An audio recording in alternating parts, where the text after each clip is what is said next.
Hello. In this video, we're going to be introducing GitHub Actions Importer and how you can use the product to migrate your workflows to GitHub Actions. Before we talk about what GitHub Actions Importer is as a product, it's helpful to outline the various phases that come with a migration to GitHub Actions. The first phase of any migration is planning. Some activities in this phase involve looking at your current CI/CD footprint to understand how many pipelines you have defined, any complexities that you should be aware of upfront, for example, if you have customizations built on top of a CI/CD provider, and trying to build a timeline of what pipelines are ready to migrate immediately, what pipelines need a little bit of work prior to being migrated, or what pipelines should not be migrated at all. For example, if you have a legacy or a defunct pipeline. The next phase of a migration is forecasting. This activity involves looking at your previous usage of your CI/CD systems and forecasting the amount of usage you'd have in GitHub Actions.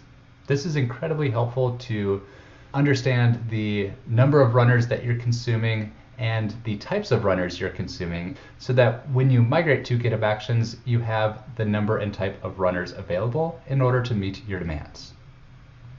And the final phase here of automation is more traditionally what you'd think of when you migrate to GitHub Actions, where you are converting a single pipeline to its equivalent workflow and validating that the behavior and functionality is the same. Once you've validated this behavior, this new workflow can be added to a GitHub repository, and the migration is complete. Doing all three phases manually is not only very tedious, but it is incredibly error-prone. That is why GitHub Actions Importer was created. GitHub Actions Importer is a tool to both plan and automate your migration to GitHub Actions. There are 5 CI/CD systems supported by the product. And the goal of any migration, any converted workflow, has a goal of converting at least 80% of any given workflow. The remaining percent must be converted manually, and as such, any output of the product should be reviewed with human eyes prior to taking it as your production workload. So let's see it in action. In this demo, I'm going to be showing how GitHub Actions Importer can be used to help migrate GitLab CI/CD pipelines to GitHub Actions.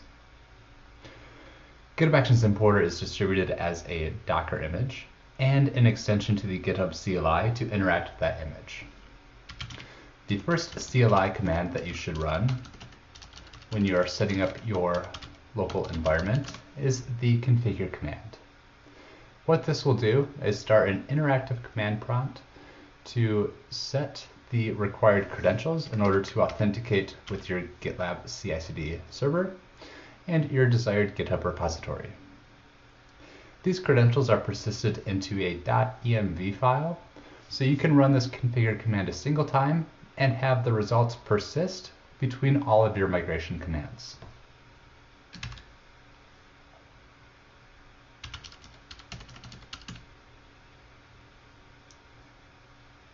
The next CLI command we'll run is the update command.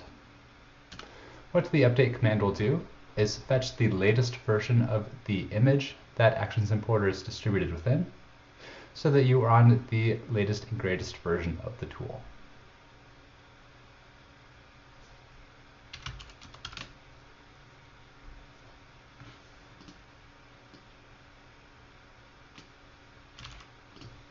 Next, we will run an audit command.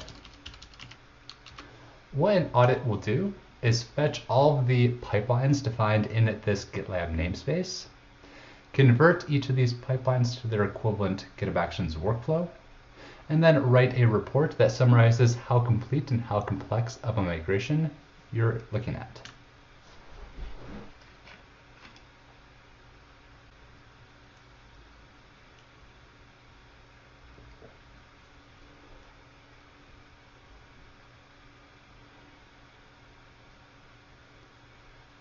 When this command completes, we can see the last file written to the console is an audit summary file.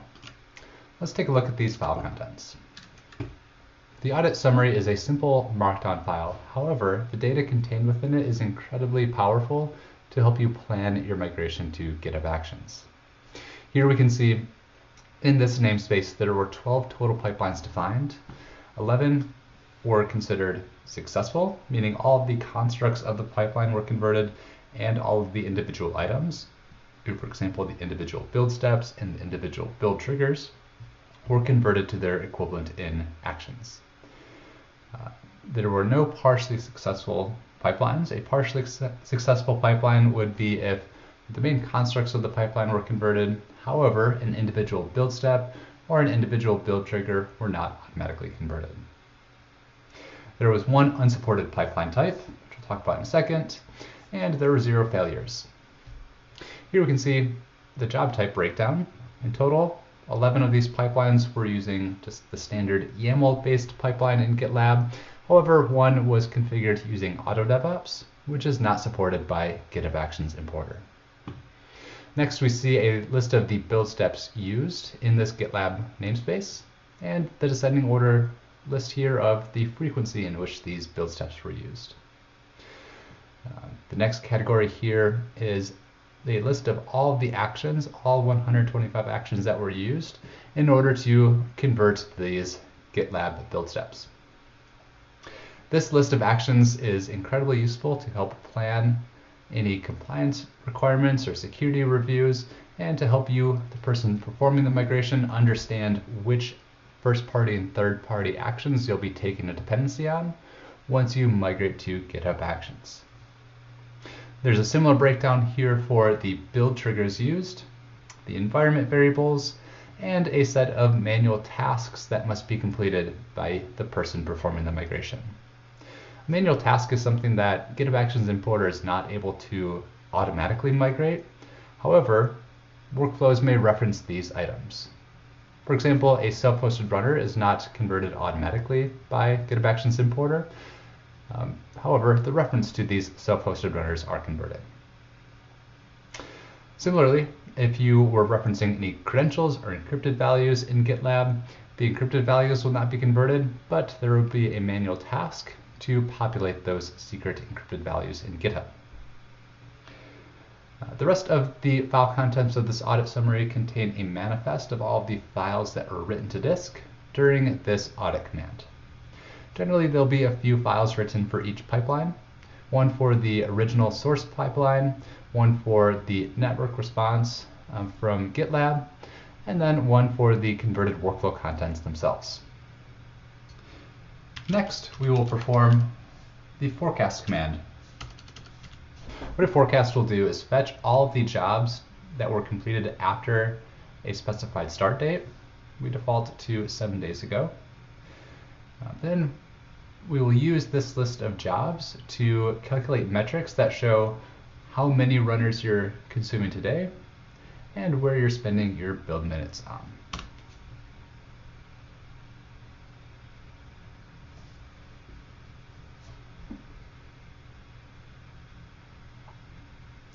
Again, when this command completes, there is another markdown file written to the file system for us to inspect.